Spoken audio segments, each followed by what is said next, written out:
All right. Well, I think we have a handful of participants and attendees today, so thank you so much for joining. We're going to get this kicked off. Um, Good afternoon and welcome to Conversation with Cascadia, leading wildfire and smoke experts, hosted by Cascadia Innovation Corridor. I'm Molly Keenan and I support the Cascadia Innovation Corridor Steering Committee, their work, and this year's webinar series. So thank you for participating. The panel will begin shortly, but first I want to take care of just some housekeeping items.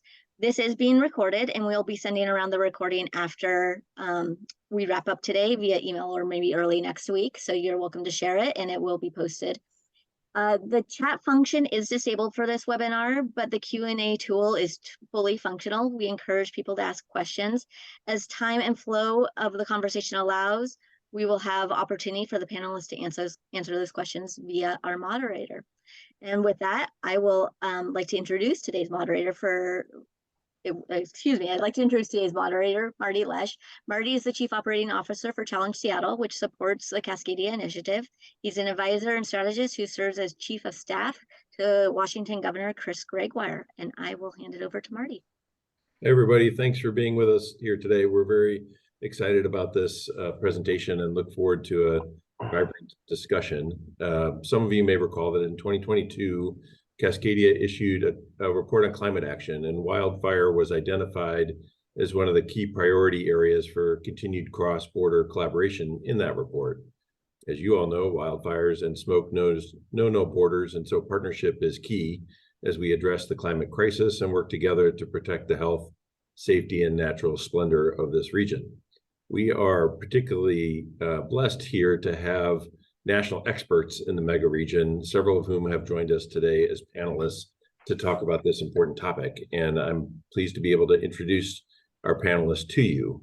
They are Ian Meier, who is Assistant Deputy Minister of BC Wildfire Service.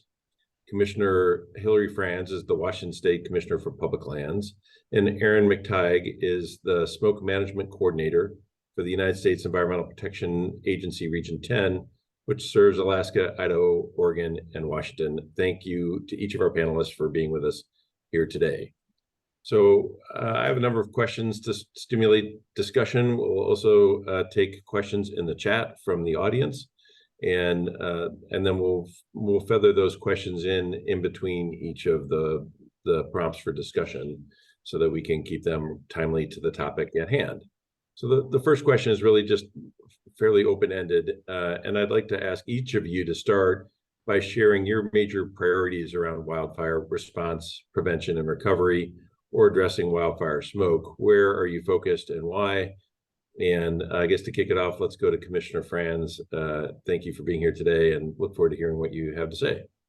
Thank you. Thanks so much for having me. It's great. And obviously this is a topic that's front in mind as the fire chief for Washington State. And I'd say, so we are focused on three main priorities in our response on wildfire, and then obviously community and landscape resilience. And the first piece is our wildfire response. You know, when I first came into this role in 2017, it was after our 2014 through 2016 fires, where 1 million acres burned in 2015 alone. It was really Washington State's wake-up call about this wildfire crisis, and it has continued every single year. But we had not invested in wildfire response. We had 8 Vietnam War helicopters. We had 40 full-time firefighters.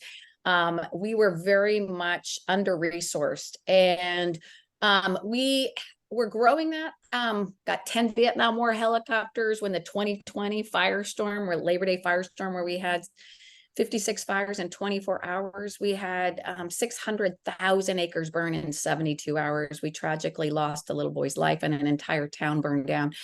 And we were calling for every resource we could find at the federal level and other states. And unfortunately, California and Oregon were also on fire with the same horrific fires happening, but they had their fires closer to population centers. And we were told we didn't have enough values at risk because our population centers weren't as dense. And it was at that point that we truly changed the way we resource our fires.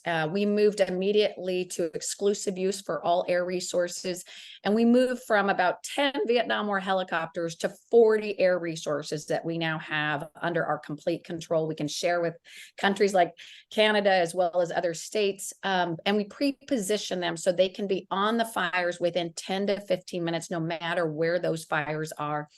It's helped us keep 95% of our fires below 10 acres. Our goal is 90%, but we've been winning at this war now ever since we moved to that.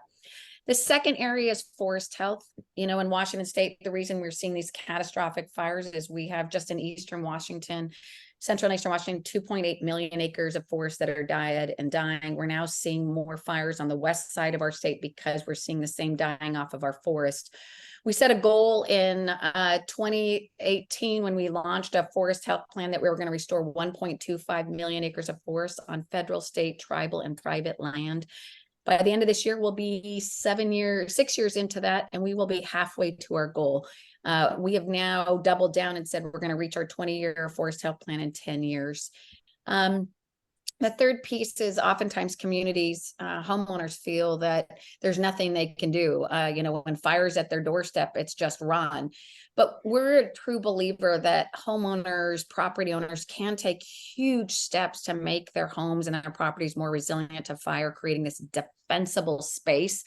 I designed and launched a program called Wildfire Ready Neighbors that is now launched in 7 counties in Central and Eastern Washington, and now 3 counties in Western Washington, that is truly empowering homeowners, giving them the resources, a home assessment on how they can harden their homes that helps protect their families, protects their home. It also protects their neighbor's home.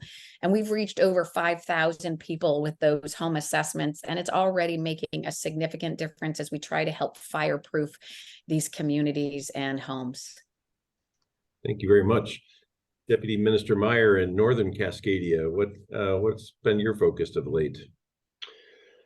Well, we've seen, like Washington, I've seen a significant shift in our fire behavior. 2017 and 18 kind of kicked us off into the mega fire seasons.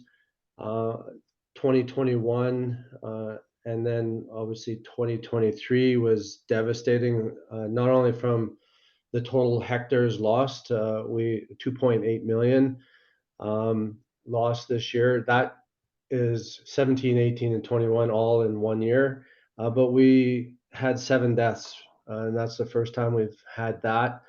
So it was a game changer for us in many aspects. So like Commissioner Franz, we are focusing on the 4 pillars of emergency management, really viewing as a system. People always tend to view things as if they're a pillar, they're not connected. What we do in prevention and mitigation helps us in our preparedness and our response. How we put the land base back together, recovery, feeds back into our prevention. So we are viewing things as a system. The big thing for us right now is our people. The cumulative impacts on our teams, our communities, our infrastructure, we're starting to see cracks, and especially on our teams where we're not being able to recover. And there's no such thing as an off season anymore. We're an all hazards organization expected to respond to floods and landslides year round. So we are really zeroing in on our teams, and especially on the mental health side, team and their families. If we have a healthy team, that means we have healthy relationships, and we can get more done. So by prioritizing the well-being of our staff, we can start we need to work with our communities. We need to bring our communities into the tent. They need to be a part of the decision making. And that's the only way we're going to get buy-in. We need to move from public education and awareness to public action. And so the only way to do that is to bring them in and feel like they are truly part of the team. So we are really working with our Indigenous and non-Indigenous communities and setting up response teams there, but also tying it to the other pillars of emergency management. We're also adding, like Washington, a lot of equipment and technology, adding more capacity in aviation resources, setting I'm really excited about a partnership with post-secondary institutes in BC to create shift our training into a partnership model where we can leverage the researchers and that network of post-secondary institutions to make us a better organization. We have three strategic priorities: our people, our relationships, and our learning culture. The only way we get better is to learn from seasons like 2023, and continue to grow and be better. So I could go on for hours on this with this question, but I'll maybe pause there and hand it off. Thanks. We'll come back to you with some more follow-up on that. How about you, Coordinator McTighe? What are you focused on, and what kind of priorities are you seeing in wildfire smoke? Sure, and I just want to recognize that I really appreciate being here today among these panelists. I'm a staff member and coordinator at EPA Region 10, and I really am humbled to be here today with you both. So thanks for having me. So I'll take a kind of a different lens with our role at EPA Region 10, which Marty mentioned serves the Northwest and Alaska, though as we heard in the other comments, these are really cross-jurisdictional issues. And I think one of our main priorities right now is really focusing on working across disciplines, across boundaries, figuring out how we can work on this really challenging issue of the wildfire crisis, land management, and air quality and public health all together. And so I'll speak a little bit about that now and later, but just to kind of ground you all in where we sit at the Environmental Protection Agency in the US is our mission of protecting public health and the environment, which I'm recognizing may not be sharing on the screen appropriately. Are my slides showing? There, cool, okay. Things are working, excellent. So I'm just going to show you a couple of images, which I think can be helpful for seeing the buckets of work and some of the resources that we have, because some others may be interested in using some of these too. And we're always looking to learn more about approaches that other countries and regions are taking. So I mentioned the coordinating and convening role.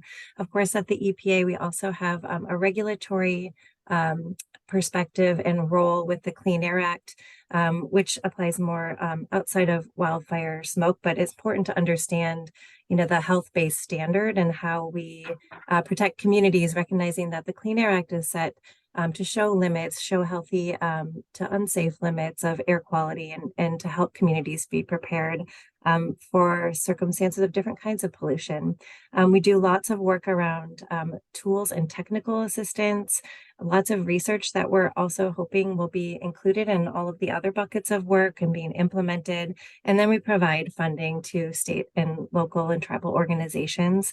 And so, of course, a priority is upholding the Clean Air Act. And one of the things that we're doing right now is going through a regulatory process where we are proposing to tighten the particulate matter standards, which means that we're recognizing that the standards that we have right now aren't as protective as they could be based on the science. So I think it just draws attention again to the importance of protecting communities from smoke in addition to from fire. And I'm really excited to be working with DNR and other organizations on how do we integrate fire ready and smoke ready messaging, because lots of communities that are at risk of fire and evacuation are also experiencing long episodes of smoke and poor air quality, which of course impacts lots of people, sensitive people, but all of us. And I think folks may be aware of some of these resources, but we put a lot of our energy and resources into tools that others can use. Hopefully some of you on this call, we have a smoke ready toolbox for wildfires, which we just developed in the last few years and continue to expand. And I think probably most are familiar, and I think in Canada you have something similar, but we have a fire and smoke map that displays our air quality index, the AQI for us, I think a slightly different acronym for you. But we continue to expand the use of this and the application. And I think a big priority for EPA is really getting accurate data into the hands of partner organizations, to community members, so people can make decisions about how to keep themselves and their communities safe. So knowing what the air quality is, where is the smoke plume going, what are the things that we can do to protect ourselves if we're going to be sucked in with smoke for days or even weeks at a time. So you'll just see some images here of other resources that we have that can be used in a lot of different places. And, we have tools that can be used in different youth spaces, working with firefighters, trying to really combine those messages, like I said. And then another place that we put a lot of energy is into understanding in the air sheds, when there are fires that are happening for long periods of time, like in Canada this year, where's the smoke going to go? How long will it stay there? And there are lots of gaps in our sensor in air quality monitoring network. And we're trying to fill those with loaning out sensors and supporting communities and organizations who are doing air quality monitoring so we can get more data available to people so they can use it. And I'll stop there and hand it back to you, Marty. Thanks, Aaron. You mentioned you have resources available here. How would I go about finding them if I was interested? Yeah, and I'd be happy to share some links to share with people afterwards, or this slide presentation. So I showed the image for the Smoke Ready Toolbox, which is a good kind of one-stop shop here. And if you just Google that, you can find it. And then I think our airnow.gov landing page is probably the best place. You'll find this fire and smoke map here, and then this Smoke Ready platform where it shares information on what to do before, during, and after a fire or smoke event. And we continue to build that out with the help of lots of different partners. So recommend airnow.gov, or you can just reach out to me too. Great, thanks so much. So Ian, I wanted to follow up. You mentioned you all had a tough year this year. And I'm wondering how this most recent wildfire season is shaping your thinking and priorities. Were there encouraging aspects to the challenges this year, discouraging lessons to be learned? What's informing how you and your teams are thinking about where you're going in 2024?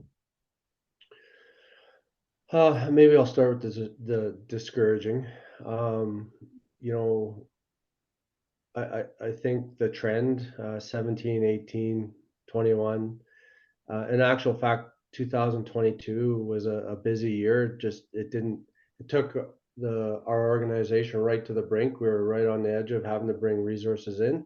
So it was a very taxing year, but we didn't have to bring resources in from outside of BC. And then 2023, and so everybody's starting to now wake up that this is not just a blip, and that we're in an unfortunate trend, and we have to all lean in on this one. In prior years, there was I think the majority of the public didn't really want to accept that, and there's a shift and change that was needed. And that the big change is needed inside our organization. The way we used to do business, of go out and deal with a fire, and we'll engage people if and when we need to, has shifted. And we saw that shift this year. Where we had huge amount of success was we had our communities right folded in with us and working alongside us.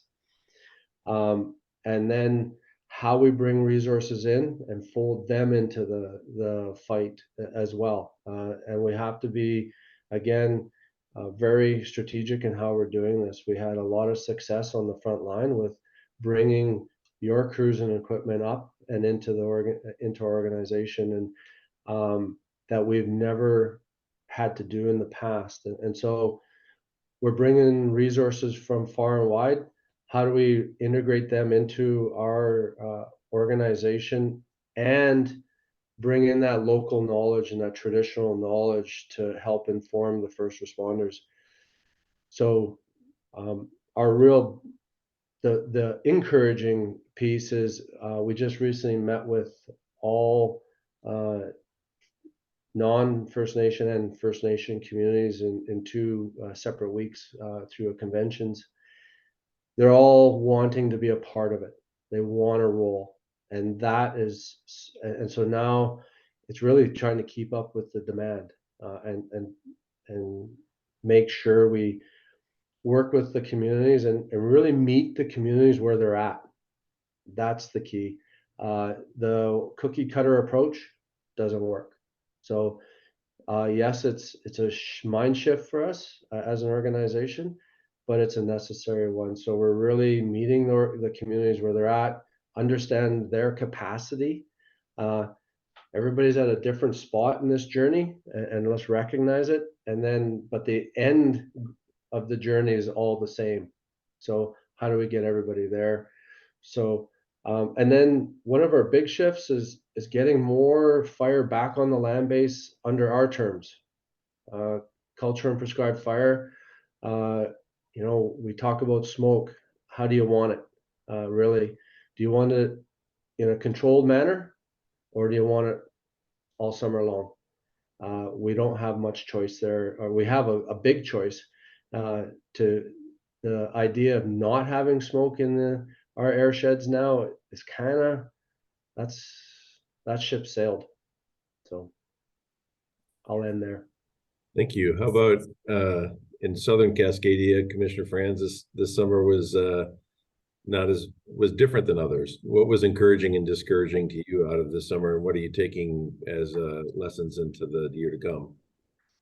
Yeah, and you know, we have a lot of positive, good stories to tell. We also had our own challenges, but I will say, first of all, I mean, a lot of people as I travel throughout the state, actually, when on the west side of the state, everybody goes, wow, we got lucky this year. We didn't have a very bad fire season.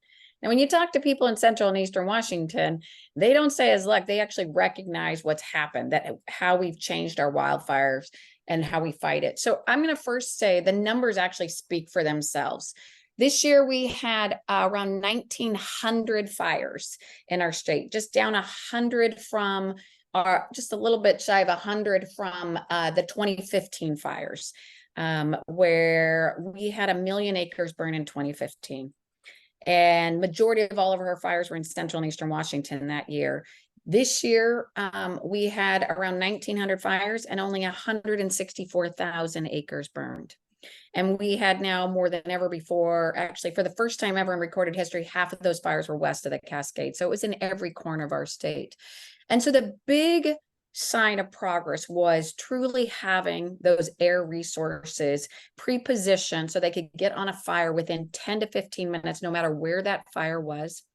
We also have sort of increased the number of ground resources, not only our firefighters, which we've tripled the number of full-time firefighters, but also the dozers and other equipment that allows us to build those containment lines really, really fast. So the positive news is we are actually succeeding in how we fight fires. And for every fire that we keep to, you know, less than 10 acres, that means far less smoke that doesn't get emitted into the atmosphere and impact not only the people in our state, but obviously in our neighboring countries and states.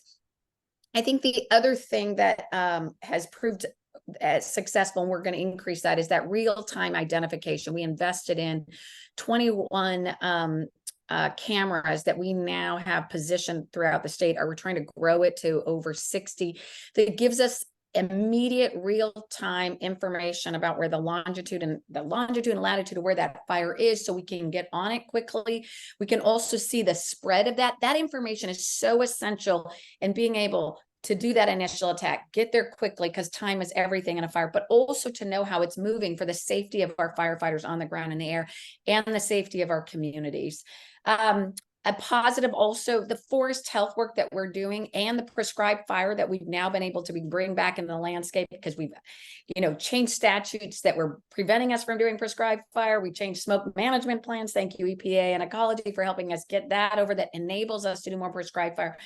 But we've been able to prove actually that when we go in there and do that forest health treatment, we're doing it on federal lands, we're doing it on state lands, private lands, we now see fire having moved into that area, and you can see how it has prevented the spread of those fires and the damage and destruction. So we know that is working.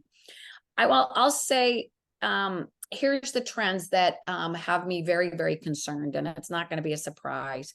This year, while we have some great stories, we did have some tragedies. The Oregon Road and the Gray Fires, both in Spokane County, burned 366 homes. We lost 2 people's lives. It was the most amount of homes that we have lost in any fire season. And it really is and must be a wake-up call for our communities that are living in, forested areas in that wildland urban interface, because that was such the most densely populated area that we've ever had of fires in. We saw the immediate spread and how difficult it was to fight those fires. We also saw how difficult it was to evacuate and keep people evacuated for very long periods. And that is something that we're now seeing is going to continue to increase. I think the second trend that is very disturbing and worrisome is that, like I said, for the first time, Western Washington had more fires than Eastern Washington. It flips the script on fires because West Side forests are very different from the forests on the central and eastern Washington, and our fires on the west side behave very different. And we have far more population near, on the west side in these areas that we're seeing fires, whether, it's in Pierce County, Snohomish County, Whatcom County.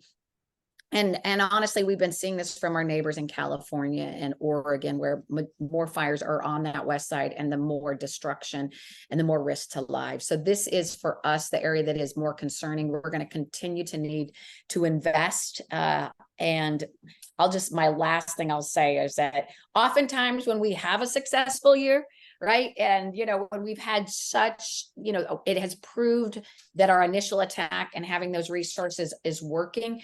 Many people in the legislature, say, well, we don't need to invest in wildfire anymore. Look, it's really not that big of a problem. And they'll shift their focus. But that is not the response. We need people to understand in every corner of the state and in leadership at the local, state, and federal level that this is something. Fires are not going to go away. These catastrophic fires are not going to go away. We're going to see more of them in the western part of the state that's more populated. And we're going to need to continue and invest, and we're going to have to do the forest health plan now for the west side of the state. And as I say, the west side of the state has more complicated forests and it has more complicated communities. So we've got a big lift ahead of us on that forest health plan, but it is urgent and must be immediate. Thank you very much. Aaron, what was encouraging and discouraging to you in 2023? Say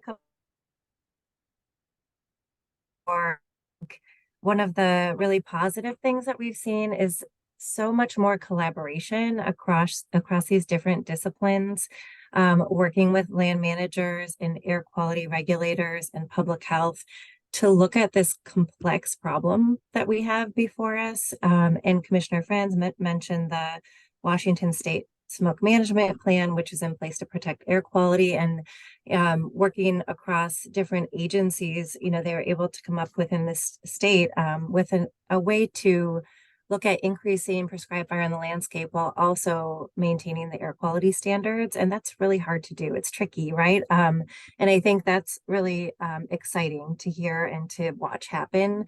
Lots more work needs to be done in the community smoke readiness area, making sure that people have access to cleaner indoor air when they're socked in with smoke from whatever source it may be. And I'm guessing this is likely similar in British Columbia, but we're recognizing that a challenge is that smoke is year-round from a variety of sources now. We have wildfire smoke in the summer, whether it's from our side of the border or the other. We have prescribed fire smoke, though less lengthy and impactful, still has an impact in the shoulder seasons.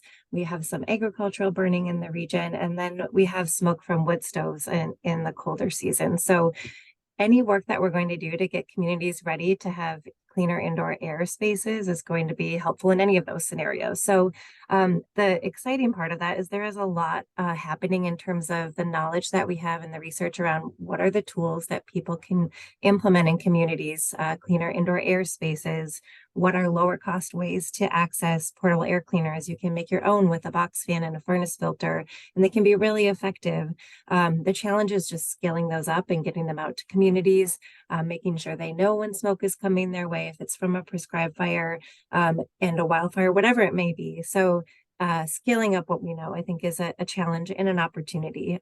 So it's really important to continue to get the ears of our funders to recognize that we have some ideas that we think can be really potentially scalable and effective.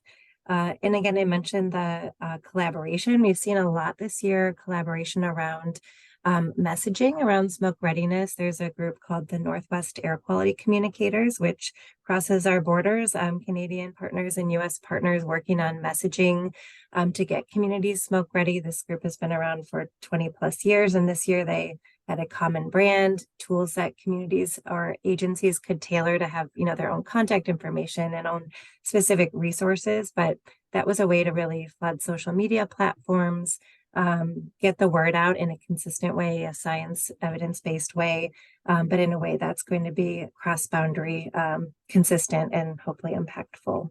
And then the last thing I'll mention is just with the broad impacts of the Canadian wildfire smoke and smoke from fires in the US too, lengthening, across the East Coast, there's just a lot more awareness of air quality data, resources, where to find that information, where to find guidance on how to use it, and people really thinking about how do we ensure our sensitive groups are safe, our kids are safe, should we close schools, these are hard questions and decisions to make, but we're seeing a lot of work being put into tools for communities to be able to make those decisions in the best way that they can.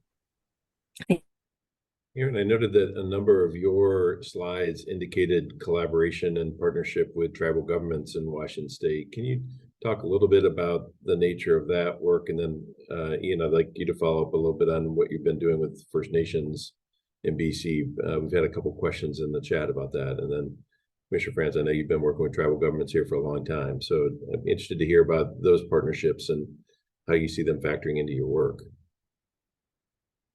Yeah, thanks for asking, and I'll take a look at the chat here in a minute too. I think one of the unique roles that we have at EPA is having tribal trust responsibility with nations in the US, with Indigenous nations, and we have a few different ways that we work together, and one is through funding. We fund Clean Air Act programs, and others are just through different partnership groups. And I really think that a lot of the tribes in the Northwest are leading the way in some of these efforts. I think one of the original Smoke Ready campaign ideas came from one of the tribes in Washington, from the Colville.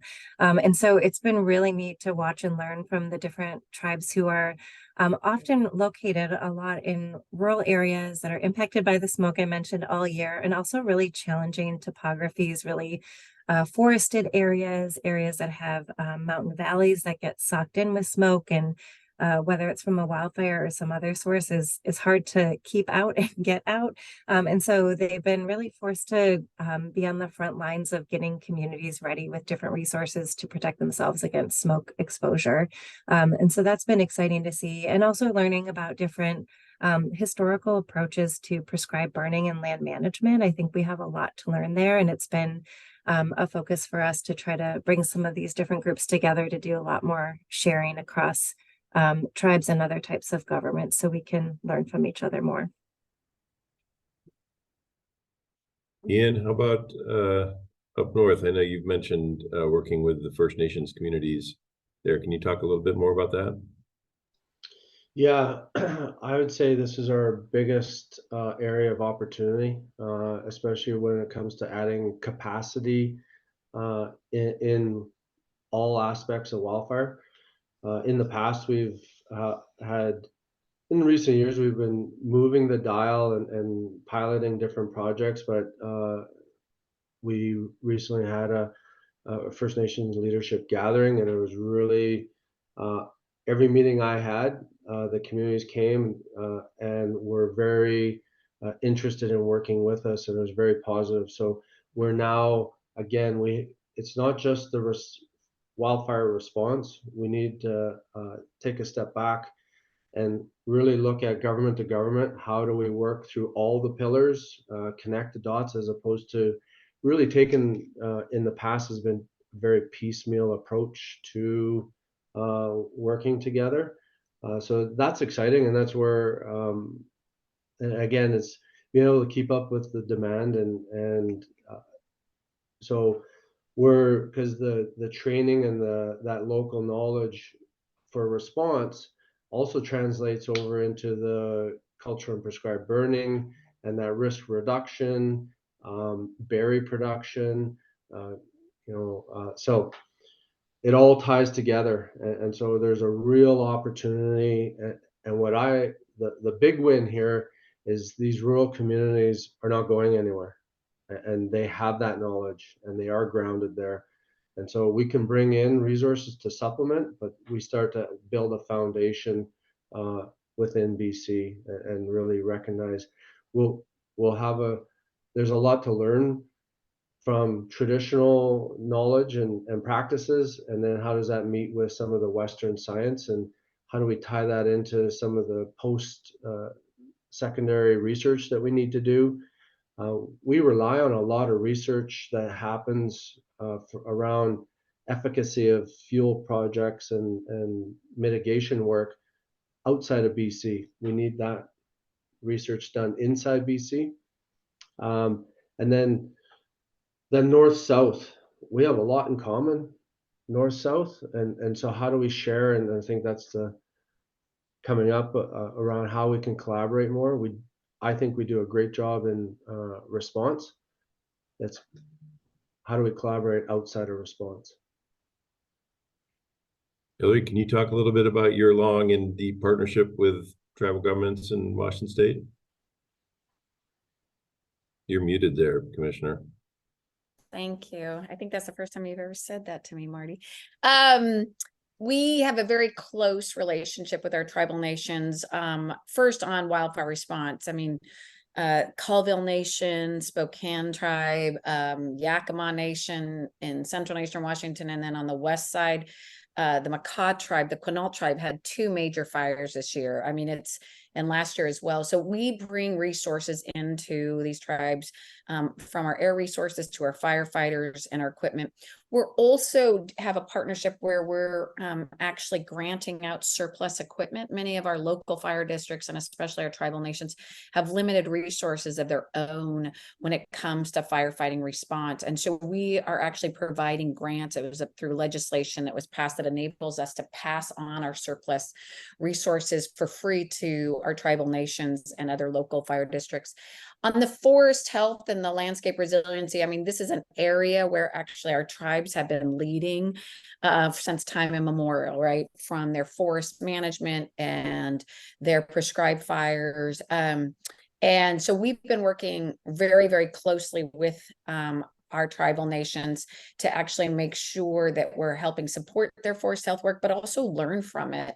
Many of our tribal nations border our own state forest lands that we manage, as well as federal lands, whether it's BLM or U.S. Forest Service. And because we've built now the largest federal program in our agency to be able to do work on federal lands, we work very closely with the tribal nations about the locations for that forest health work, and leveraging their knowledge and understanding of that work towards that. I'd say the area that we have an opportunity that I think to expand more with our tribal nations is that community wildfire ready neighbors program that we do. It's an area where we certainly have brought it to the counties. I think we can do more to bring it now to our tribal nations in their residential and their homes that, are at high risk for fires, so we can have a stronger partnership with them on that. You mentioned, following up on a question in the chat, Hilary, you mentioned the great success we've had trying to address getting to fires early and putting them out quickly. How do you balance that thinking around the notion of just letting fires burn themselves out, and when you make the choices between those different approaches? So I get this question a lot. So let me first say, if we're talking about smoke, any fire that we allow to get too large is going to create an enormous amount of smoke, whether it's in your country, like we all experienced, BC and Canada's smoke. We've experienced California and Oregon smoke before. So my first priority right now is that I believe that our forests and our landscape are so unhealthy, right? And in such large areas that if we allowed fire to hit it, especially when you add in sort of disease, insect infestation, drought that has taken out millions of acres of land, federal, state, private, and even tribal land. And then you add in wind events like what we saw, frankly, the Spokane County fires, the Labor Day fires are oftentimes fueled by these hurricane force winds or significant winds that will carry that fire fast, especially if there's a lot of fuel. That we right now need to be very much about getting on these fires quickly and containing and putting out, because they are such great risk to our communities, to our firefighters. There are also great risk to the fish and wildlife habitat that depends on those forests, that we need to get on them quickly, while at the same time accelerating our forest health work. Because the sooner we get our forest healthy, the sooner these forests can actually fight these fires on their own and will not create these catastrophic wildfire events. And we're already seeing that success. And that is actually why we doubled down, where I said we've got to achieve our 20-year forest health plan in 10 years, because we've got to be working at the pace and scale of wildfire. So that's been my approach. I actually think it's the right approach for the environment. I think it's a right approach in preventing our forests from burning, because there's so much fuel that even healthy forests are at risk because the fuel intensity is so significant. I think it's the right choice to reduce carbon emissions, since, you know, wildfires become Washington State's, and I'm sure in Canada's like second or first largest greenhouse gas emissions. And I also think it's the right decision for saving lives and protecting people's lives and even their homes. I will say this, we do have oftentimes fires that start in very difficult areas. The topography is very difficult to get to. It's difficult for us to bring air resources in and firefighters, just because the topography is so steep that it is can be life-threatening for our pilots as well as our ground crews. It also can be where there's so much dense forest that putting in our firefighters on the ground or in the air, you have too many trees that are, you know, falling. Will not ever jeopardize the safety of our firefighters ever when it comes to firefighting. And so in those cases where the topography is so steep and difficult to fight fires, it also turns out that those are the areas that are very difficult for us to do forest health management. We can't get in there. There aren't the roads. I mean, and there's, you know, in central and eastern Washington, there is over 3.5 million acres of forest that are dead and dying, and half of that is federal land. And why we set the goal of 1.25 million acres is because a lot of the land, we can't even go in and do that forest health work, you know, manually, right? In those cases, we will actually utilize fires, because we know there aren't a lot of risks to humans, because there isn't, you know, neighboring communities or people living in the woods, and we will let that fire burn in that area, which means we will have smoke. I mean, we saw this with the federal lands fire that happened at Ross Lake and some other places. We try to use sort of a mosaic approach, right, of like allowing that landscape to burn and control it. But I am going to say this because having lived on the front lines of fire, and know how much you think you can manage it and control fire, there is always the situation of a weather event like hurricane force winds or forests that are in such bad shape that they burn hot and fast. We had managed fires on the landscape in California, Oregon, and even Washington during the Labor Day firestorm of 2020. And Washington, frankly, got lucky, because the fire that we had, you know, was around 100, 150 on federal lands. Winds came and it only grew it to around 2,000 acres. Okay. But we can look south to Oregon and south to California and see where a similar fire was being managed.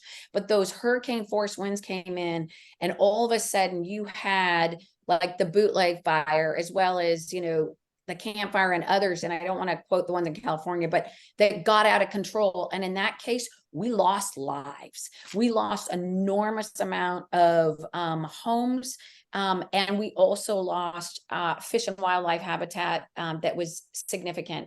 So I think it gets very, very risky for us to try to do managed fires really safely until we get this landscape healthy. And I'll be fighting for that. And it also will help reduce the smoke events that we've seen and the health impacts that it has. Thank you. Ian, I guess maybe, I don't know if you have comments on that topic particularly, but I'd also be interested, you brought up a couple of times the value that you've seen in the cross-border partnerships that have helped address issues like what we saw this last season when things got so heavy on BC. Can you talk a little bit about how you think about those cross-border partnerships, particularly throughout Cascadia? Yeah, for sure. Before I hop there, I do want to tag on to Commissioner's comments around managed fire. You know, we're in a spot when the fire on the landscape in August, to manage a fire, the conditions are just not conducive to managing and let things take its natural course. And in some cases, we have prescriptions to go out and do a prescribed burn on the same area. So, yeah, two birds with one stone. However, the burn intensity that we would see is in the wildfire scenario is not what we want to see in a prescribed manner. So we really are having to put fires out to then put the fire back on the land base in a controlled way that really helps the ecosystem as opposed to destroys it. And it also helps us manage that particulate the emissions that come out of the burning. So we used to be able to talk about letting fires burn. That really is coming out of our vernacular because the conditions are just so extreme now that we can't do it. The collaboration, we have great relationships east-west in Canada with our partner provinces. However, what we're seeing is the north-south collaboration and what we have in common, especially when we start to map out climate change and how smoke travels. We do need to partner a lot closer. We've been able to start those conversations. We've recently, in the last year, started to partner a lot closer with CAL FIRE and learn a lot.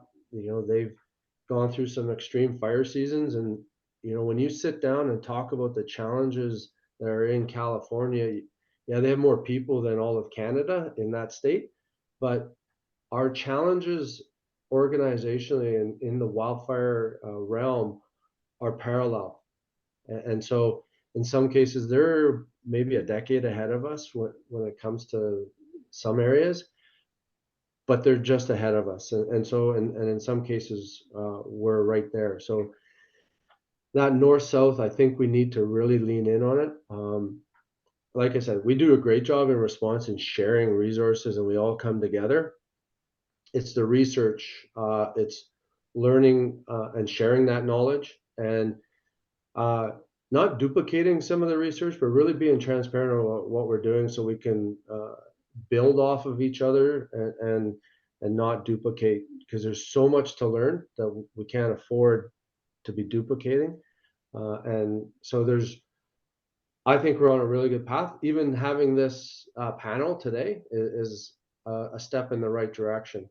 So where do we go from there? And then we start to connect. I think there was a question around, First Nation communities in BC and the tribes in Washington. Yes, all those connections, all these contact points need to be made and work together. So, Commissioner, you have something you'd like to add? I was going to go to our next. I'm sorry. Well, I want to dovetail on this because I think there's a couple things. Like, first, on the fire, the partnership has to be there. We launched the first ever Pacific Northwest Wildfire Conference, really bringing in BC, Alaska, Montana, Idaho, Oregon, because these areas are now seeing fires like they've never seen before, that, our southern states are far more familiar with. I think there's also, and this is a critical area of need, but we right now, and I know this has to be the case in Canada, but we are struggling to have enough resources. And when I say that, enough firefighters that are going into this and staying in this and are getting that training. Each country is dealing with that. Each state is dealing with that, especially as we see internationally fires in Australia and Europe and Greece and Turkey. We also are struggling, and this is an area we're going to have to be sharing more and working more, is incident management teams. I think US has 17 of these. And when we faced the Labor Day firestorm, we were down to 13 incident management teams for the entire country. That's hurricanes, tornadoes, COVID, earthquakes and wildfires. And I don't know where, Canada is another, but we are at such a deficit. And that takes years to get that kind of experience. So the ability to share those resources and quickly get people up, and then last, it'll be done. Two, actually, air resources. We have a supply chain problem, and countries like Turkey and Greece just bought 75 aircraft, like with a snap of a finger, where we are already at a deficit in our country, states and the federal government. I'm sure Canada's in the same place. We're all trying to get the same resources from a few companies, and they don't have the mechanics or the supply, resources. And we have got to be planning out 10 to 20 years from this, so we aren't at that deficit. And forest health is an area where Canada and Washington and the Pacific Northwest, our forests are largely the same. And we're still trying to understand the science, especially for our West Side forests. Aaron, Clearly, I'm passionate about this. Sorry. Clearly. Aaron, you've got regional in your name. How do you think about these kind of cross-jurisdictional partnerships? In many ways, I mean, I appreciate your thoughts there, Commissioner Franz. I'm going to pull up a slide because there are a lot of names of different types of organizing groups, and I'm just going to put them up here to give you a feel for some of the even recent hot off the presses collaborations. Does this look okay to you, Marty? Can you see it does, this? yeah, thanks. Excellent. So just a couple of weeks ago on November 9th, our administration worked with 4 different agencies to sign this new MOU, or updated agreement, around addressing wildfire smoke and wildfire risk to communities. And so I think that's, again, just gives a very important nod and motivation to organizations, agencies nationally in the US to be working together. And then you can also see a list of lots of different efforts. So, my role in Region 10 is to bring together these disciplines specifically around air quality issues, but recognizing there's the wildfire risk itself, there's water quality, endangered species issues. There are lots of different layers to these discussions, but where I sit, it's in the air quality and public health realm. And nationally in the US, there's a Wildland Fire Leadership Council, or WFLC. There's a new Mitigation and Management Commission. And then there are regional efforts that do include Canadian partners. We have an airshed group that coordinates across Puget Sound and Georgia Basin, recognizing that we are sharing lots of different types of pollution issues, and coordinating on what we're doing in these spaces is really important. And I know that group has been talking a lot more about wildfire and wildfire smoke issues. So I'm hoping that that work continues and maybe is even expanded.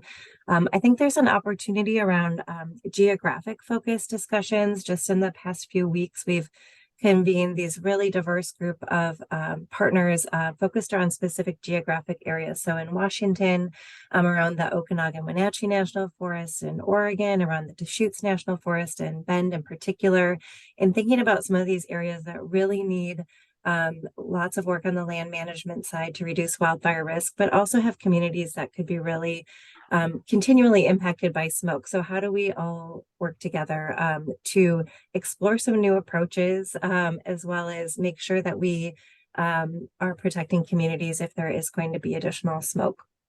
One thing I'll also highlight, perhaps one of the key things that I have on my plate, is to bring together people around smoke issues in the Northwest. Once a year, we have an annual conference that brings in our Canadian Northwestern partners from across the country. And I wanted to flag that. So if you're not aware of it and interested, I'd love for you to reach out and make sure that I get you on our invite list. There's a modeling consortium that's working on some of these really technical tools around how do we identify more days that are safe to burn. How do we really understand what the smoke and air quality impacts are, and make sure we get better and more useful models. And I mentioned the Northwest Air Quality Communicators, and there are also efforts around specific forests, as I mentioned. And I think there's a lot of opportunity for working across the boundaries with Canadian partners on these issues. So the last thing I'll mention is, of course, on top of smoke and wildfire risk issues, we also are having heat challenges. And I think that's a commonality that we share with The western part of Canada in particular is, lots of homes not being prepared for heat or smoke episodes, not having HVAC systems that can filter and cool and protect us in this new climate that we live in. So we've been doing more work with BC CDC in this area, learning what each other are doing, where are the research gaps, and I'm looking forward to doing more of that. I'll stop there. Thank you. Thanks so much. Well, I'll take the moderator's prerogative and just note, because you've had a number of comments in the Q&A about the importance of research and collaboration in research across Cascadia, and we, for the last several years now, from UBC and universities in Washington and Portland State, there's been a collection of ongoing webinars and work on wildfire and urban smoke. These are all collected. There's 100 of them that are available in presentations on YouTube for people who want to go deeper on this topic. And it's really a great success story of that kind of collaboration. And so we only have a couple more minutes and we want to make sure we end on time here. So maybe one big idea or one thing that you want to leave the attendees here with is something that is inspiring to you or makes you excited about the work to come. So why don't we start with Commissioner Franz? Oh, wow. I'm just going to have to close with this because I think it's something that people need to be more and more aware of. The firefighters that we have fighting these fires truly are putting their lives on the line every single day, and some of the most difficult and challenging environments that are truly unpredictable. And some of them are, the age of my boys, 21, 22 years old. And in many of my conversations with them, the mental health issue is one we have got to be paying attention to. It's an area where many of them will be on the fire, their team they rely on, but then they disperse. They're dispersing. We've sent firefighters to North Carolina. They disperse to other states. They might be just seasonal firefighters, and they've lost that team that really was what helped them and supported them during fire, but post-fire, they still have those impacts.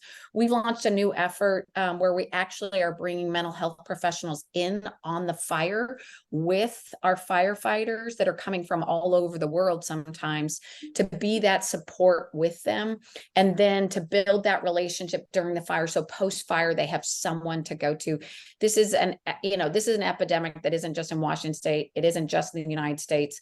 And it's also not just around wildland firefighting, and many of our firefighters are structural firefighters too. And so I just think we have to be investing in this since they are investing their lives in us. Thank you. Erin, one big idea or thought to leave here for the folks before we sign off. I think just to hone in on the value of conversations like this interdisciplinary, cross-boundary conversation, and also bringing in communities who are impacted by fire and smoke. The conversations that I've been in have been really powerful, really complex, and there are lots of differing opinions, but I think without getting together in the same space, we're not going to make urgent progress, and the conversations that are the hardest have often had the most positive outcomes. So thanks for having us today, and hope to do more in the future. Thank you so much. And Ian, why don't you close us out? I'll tag on to Commissioner Franz's mental health. I want to add on the physical health of our first responders, but we also need to, we can't forget about the impacted communities and the mental health, the impacts of these fire seasons on the community at large. And so how do we get the right support network in place to help not only the first responders, our firefighters, but the communities? And so in BC, we have launched a total worker health program where we have physiotherapists and athletic therapists in camp to help on injury prevention, but also looking at expanding our mental health. We have clinical counselors available, but like Washington, is get them into the fire camps and as close to the front line as quick as possible. And then the last thing that really just excites me is the desire for communities to be involved. And that is a game changer for me. And so they really are taking ownership of their community and the land around their communities. And that's what we need. We now have a train that we can hitch onto that we got to keep up to as opposed to dragging. And so let's take advantage of that open door and really work with our communities. So thank you very much for the opportunity. Thank you so much for being here. We very much appreciate your time and expertise and all the work that each of you are doing. Molly, do we have any administrative details before we close out? I just wanted to post the contact information. We'll also send around this slide, but really appreciate everyone coming today. Thank you, everyone. Great conversation. Thanks. Thanks all. Bye-bye now. Bye. Thank you.